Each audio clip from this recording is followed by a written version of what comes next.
لله منشر الخلق من عدم ثم الصلاة على المختار في القدم مولاي صل وسلم دائما أبدا على حبيبك خير الخلق كلهم وهي الصلاة والسلام عليك يا سيدي يا رسول الله وعلى آلك وأصحابك يا سيدي يا حبيب الله الصلاة والسلام عليك يا سيدي يا رحمة للعالمين وعلى آلك وأصحابك يا سيدي يا شفيع المذنبين.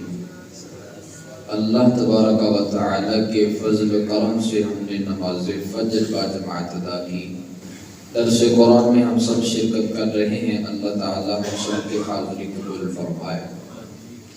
سورہ البقرہ اس کا کچھ تعارف آپ کے سامنے بیان کیا گیا. آپ ذرا دیکھیے اس کی پہلی آیت مقدسہ. اللہ تعالی ارشاد فرماتا ہے الف لام میم. یہ الف لام میم کیا ہے؟ یہ حروف مقطعات ہیں جو سورتوں کے شروع میں آتے ہیں.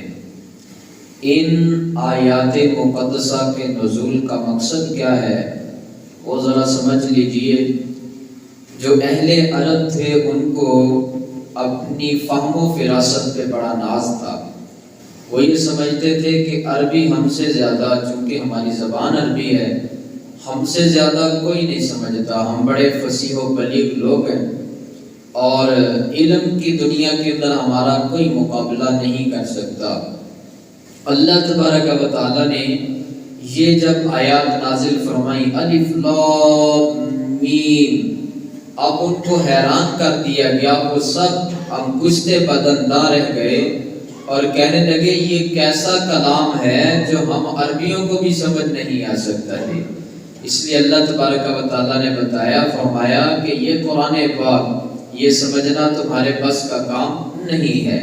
اور پھر اللہ تعالیٰ نے فرمایا ہے کوئی تم میں سے جو اس قرآن پاک کا مقابلہ کر سکے؟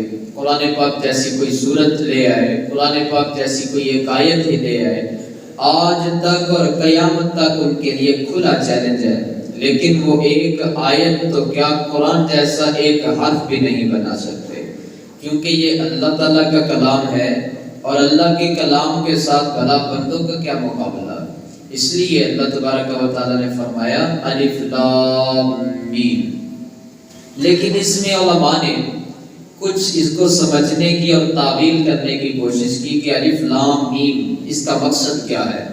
تو فرماتے ہیں حضرت سیدنا ابو بکر صدیق رضی اللہ تعالیٰ عنہ اور حضرت سیدنا مولا علی شیر خدا کرم اللہ تعالی وجہہ الکریم، آپ کا فرمان علی شان یہ ہے کہ یہ اللہ اور اس کے رسول کے درمیان راز و نیاز کی باتیں ہیں جسے مخلوق نہیں جانتی، صرف اللہ جانتا ہے، یہ اللہ کا رسول جانتا ہے.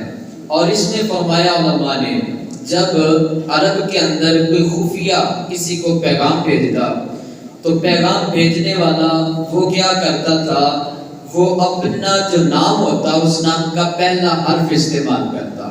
مثلا کسی کا نام اقبال ہے تو وہ الف لکھ دیتا، اور جو لانے والا ہوتا جس کے ہاتھ کو پیغام بھیجتا اس کا آخری حرف لکھ دیتا.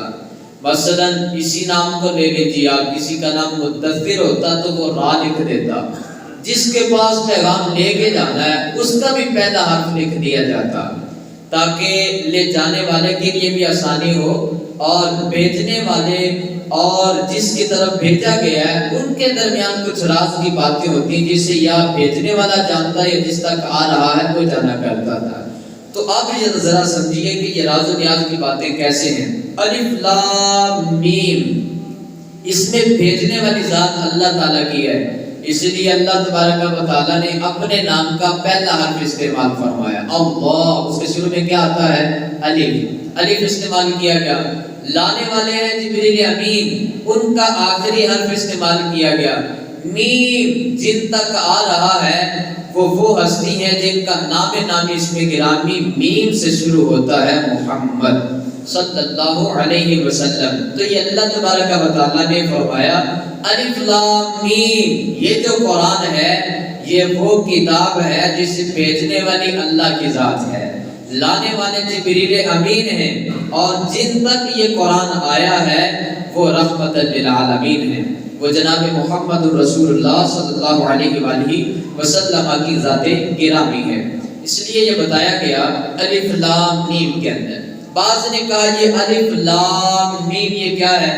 بعض نے کہا یہ قرآن پاک کے نام ہیں، بعض نے کہا نہیں یہ سورتوں کے نام ہیں، جن سورتوں کے شروع میں یہ آئے تو یہ کاف ہا یا عین صاد، اسی طرح الف لام را ہا میم، جن سورتوں کے شروع میں آئے یہ ان سورتوں کے نام رکھ دیے گئے۔ اس لیے یہ حروف مقطعات ہیں، ان کی مراد ہم جانے یا نہ جانے، لیکن ہمارا یہ عقیدہ ہونا چاہیے اس حروف مقطعات کے اندر اللہ تعالیٰ نے جو کچھ بیان فرمایا وہ حق اور سچ بیان فرمایا، ہمارا اس پہ ایمان ہونا چاہیے۔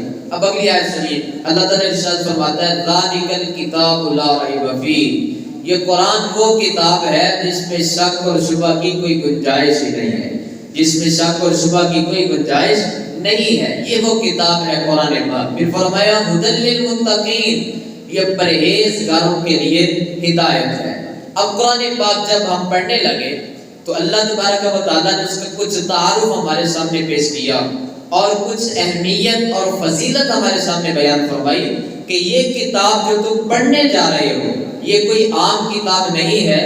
عام آدمی جب کوئی کتاب لکھتا ہے، آپ کتابیں لینے کے لیے جائیں مکتبے پہ تو وہ کتاب لکھتا ہے، کتاب لکھنے کے بعد اس کے آخر میں ایک جملہ لکھا ہوتا ہے کہ ہم نے اس کتاب کو حرف بہ حرف پڑھا ہے، ہم نے اس کے اندر کوئی غلطی نہیں پائی، اے پڑھنے والے اگر اس کے اندر کوئی غلطی پاؤ تو ضرور ہمیں اس پتے پہ اطلاع دینا تاکہ آئندہ جو آنے والا ایڈیشن ہے اس ایڈیشن کے اندر اس کی اصلاح ہو سکے اور اس کی تصحیح ہو سکے اور اس غلطی کو دور کیا جا سکے۔ یہ زمانے والوں کی کتابیں ہیں، یہ عام انسانوں کی لکھی ہوئی کتابیں ہیں جن کے اندر غلطی کی، شک کی، شبہ کی اور کسی نہ کسی طرح سہو اور بھول کی گنجائش ہے، لیکن قرآن اللہ کی وہ کتاب ہے جب اس کو کھولتے ہیں تو پہلا جملہ یہی ہمیں پڑھنے کو ملتا ہے ذالک الکتاب لا ریب فیہ، اے پڑھنے والے اگر اس میں کوئی غلطی ہو تو اپنی اصلاح کرو، قرآن میں غلطی ہو سکتی ہی نہیں ہے۔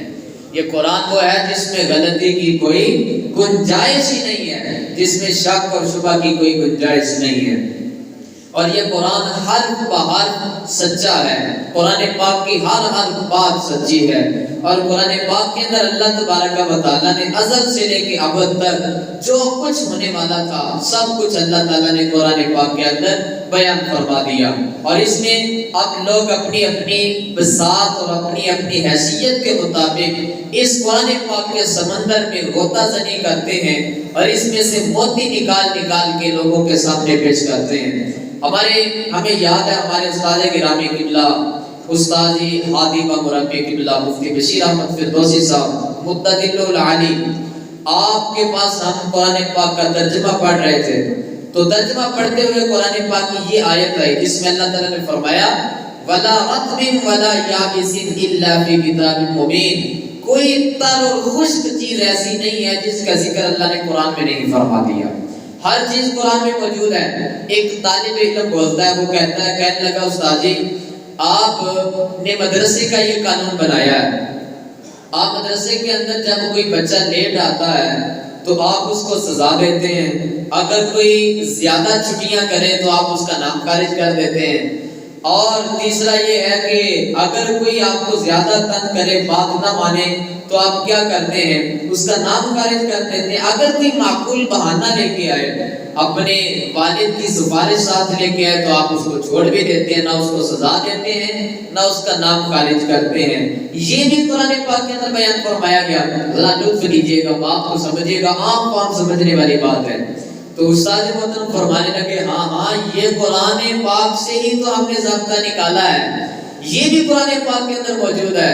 اب بچے حیران رہ گئے کہ استاد جی یہ بھی قرآن میں موجود ہے کہ بچے لیٹ آئیں تو سزا دو، زیادہ چھٹیاں کریں تو نام خارج کر دو، اور اگر کوئی معقول بہانہ لے کے ہیں تو انہیں چھوڑ دو۔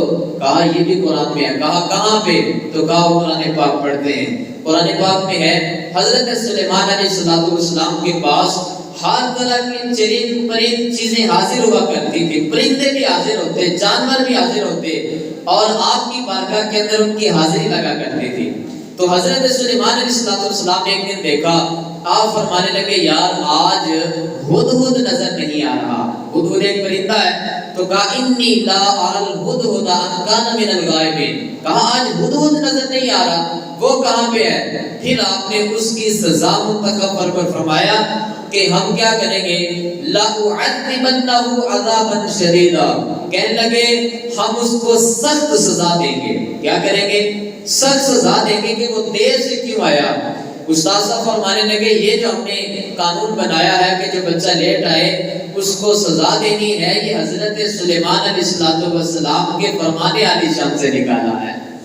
انہوں نے کہا تھا کہ اگر آپ کو آیا تو ہم پہلا کام کیا کریں گے، اس کو سخت سزا دیں گے، لَأُعَذِّبَنَّهُ عَذَابًا شَدِيدًا۔ دوسرا کام اولا اذبحنہ، یا ہم اس کو ذبح کر دیں گے۔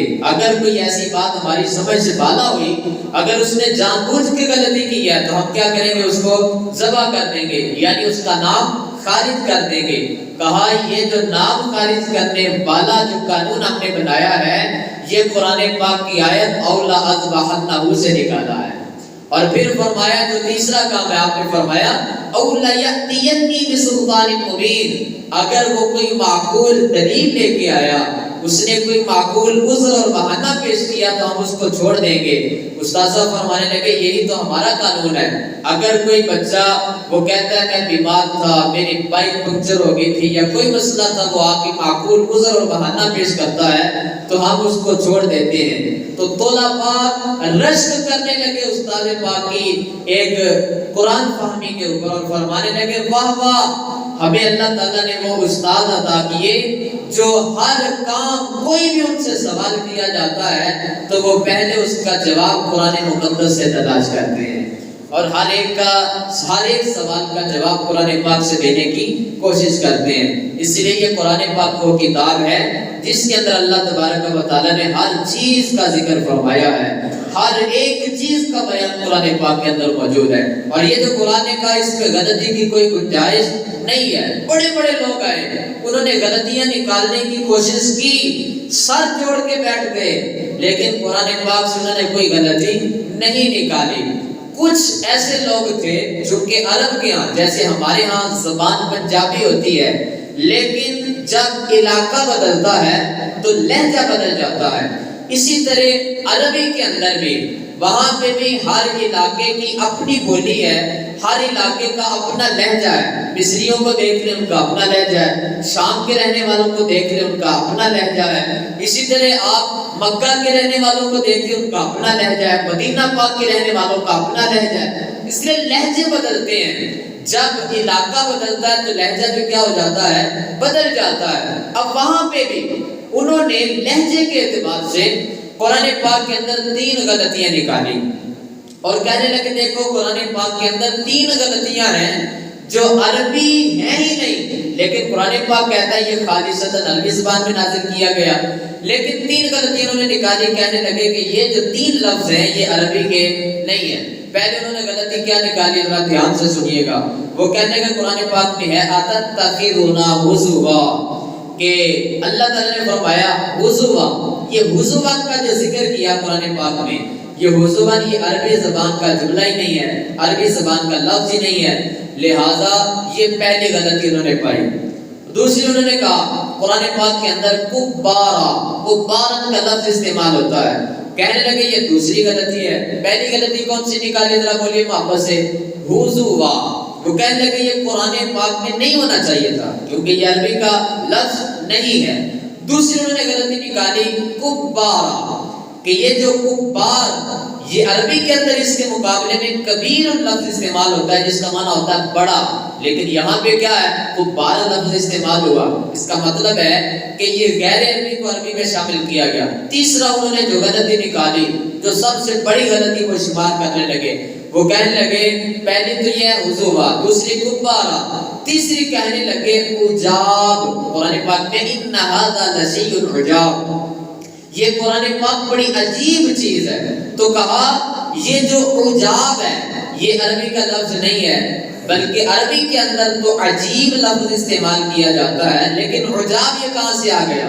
انہوں نے یہ 3 غلطیاں نکالی۔ سرکار مدینہ صلی اللہ علیہ وسلم کے پاس آ گئے، سرکار نے فرمایا ایسا کرو، تم اپنی زبان میں سے، اپنے علاقے میں سے ایک ایسا بزرگ میرے پاس لے کے آؤ جو قرآن پاک سمجھنے والا ہو اور جس کی زبان عربی ہو، عربی دان آدمی کو میرے پاس لے کے آئے ہیں۔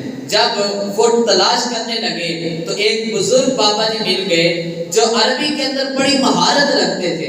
اب ان کو جب لایا گیا سرکار مدینہ صلی اللہ علیہ وسلم کی خدمت میں، ذرا لطف لیجیے گا میرے کریم آقا صلی اللہ علیہ وسلم کے مذاق مبارک کا بھی۔ سرکار کے پاس جب وہ حاضر ہوئے تو پیارے آقا صلی اللہ علیہ وسلم نے فرمایا اچھا یہ بزرگ ہے؟ یا رسول اللہ یہی بزرگ ہے۔ سرکار نے ان کو فرمایا بابا جی بیٹھ جاؤ۔ وہ بیٹھ گئے۔ اب وہ بیٹھنے ہی لگے تھے، سرکار نے فرمایا کھڑے ہو جائیے۔ وہ کھڑے ہو گئے۔ اب جب کھڑے ہونے لگے، کھڑے ہونے کے قریب ہوئے تو سرکار نے فرمایا بیٹھ جائیے۔ اب وہ پھر بیٹھ گئے۔ وہ بھائی مسکرا دو ذرا، سبحان اللہ فرما دیجیے۔ اب جب وہ پھر دوبارہ کھڑے ہونے لگے تو سرکار نے فرمایا بیٹھ جاؤ۔ اس کو ہم اپنی پنجابی میں کیا کہتے ہیں؟ اٹھک بیٹھک۔ جب اس کو ایسا کیا سرکار نے چند مرتبہ، جب اس کے ساتھ یہ معاملہ ہوا، اب بابا خود بول کر کے کہنے لگا اتتخذنا ہزوا۔ اور ذرا دھیان کیجیے، کہنے لگا اتتخذنا ہزوا انا شیخ کبارا ان ھذا لشیء عجاب۔ وہ جو 3 غلطیاں انہوں نے نکالی تھی، اب ہزوان کا مطلب ہوتا ہے مذاق۔ وہ کہنے لگا اتتخذنا ہزوا، کیا آپ میرے ساتھ مذاق کرتے ہیں؟ انا شیخ کبارا، میں تو بہت بوڑھا آدمی ہوں۔ ان ھذا لشیء عجاب، یہ تو بڑی عجیب بات ہے۔ جب اس نے یہ جملے جو غلطیاں وہ نکال رہے تھے، جب عربی جاننے والے بابے کی زبان سے یہ جملے جاری ہوئے تو سرکار نے فرمایا دیکھو جو قرآن سے غلطیاں تم نکال رہے تھے، عربی بولنے والا بابا بھی وہی جملے اپنی زبان سے نکال رہا ہے۔ اس لیے یہ قرآن پاک وہ کتاب ہے، قیامت تک کوئی اس کے اندر زبر زیر بھی تبدیل نہیں کر سکتا، کوئی ایک چھوٹی سے چھوٹی غلطی بھی قرآن پاک کی نہیں نکال سکتا۔ اس لیے آئیے وہ قرآن جس کے اندر کوئی غلطی نہیں ہے، وہ قرآن جو ہدایت کا راستہ دکھاتا ہے، اور جس کے بارے میں فرمایا اے قرآن نورانی شیشہ تے حق دا راہ دکھلاوے، جو پڑھ اس نو عمل کماوے سیدھا ہی جنت جاوے۔ اس لیے پنجابی لوگوں کی اپنی ایک لذت ہے ان کی زبان کے اندر، وہ اشعار بھی بڑا لطف دیتے ہیں۔ اس لیے قرآن پاک بالکل سیدھا راستہ ہے۔ فرمایا ان ھذا القرآن یہدی للتی ہی اقوم، بے شک یہ قرآن وہ راستہ تمہیں دکھاتا ہے جو بالکل سیدھا جنت کی طرف جا رہا ہے۔ آئیے اس راستے پہ چلنے کی کوشش کریں۔ اللہ تبارک و تعالی ہمیں قرآن پاک سمجھنے کا ذوق نصیب فرمائے۔ آمین بجاہ النبی الامین وعلی البلاغ۔